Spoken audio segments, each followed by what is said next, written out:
Alors que Manchester United souhaitait s'en séparer au début de l'été, Anthony Martial pourrait finalement prolonger au club, d'après le Daily Star. Au début de l'été, le départ d'Anthony Martial de Manchester United semblait acté. La cote du Français, poussé vers la sortie en Angleterre alors qu'il sortait tout juste d'un prêt peu convaincant au FC Séville, était alors au plus bas. Mais la situation a changé, à en croire le Daily Star. Les récentes sorties de l'attaquant ont convaincu son nouvel entraîneur, Erik ten Hag, qu'il inclut désormais dans ses plans pour la saison prochaine. Si bien qu'il pourrait finalement être amené à prolonger.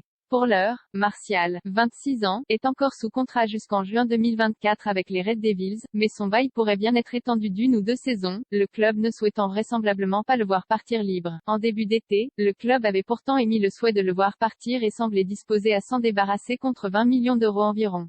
Mais peu d'équipes s'étaient montrées intéressées et les discussions entamées, avec la Juventus notamment, n'avaient pas abouti. Une préparation réussie entre-temps, Martial s'est montré plutôt en forme au cours de la préparation avec Manchester, inscrivant 3 buts en 4 matchs. S'il a manqué la reprise de la Première Ligue à cause d'une blessure aux ischios puis un nouveau souci au talon d'Achille, il a tout de même disputé une mi-temps contre Liverpool lors de laquelle il a délivré une passe décisive à Marcus Rashford. Désormais, il serait dans les petits papiers de son entraîneur Erik ten Hag, qui le voit comme un de ses hommes forts en attaque, avec Marcus Rashford.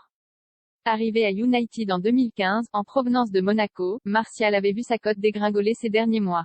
L'an passé, sous les ordres d'Ole Gunnar Solskjaer puis de Ralf Rangnick, il avait passé plusieurs semaines sur le banc ou sans être appelé dans le groupe, avant de tenter de se relancer en Espagne. S'il retrouve du temps de jeu cette saison, dans un contexte plus favorable, il pourrait à nouveau prétendre à l'équipe de France, alors que la Coupe du Monde au Qatar se rapproche à grands pas.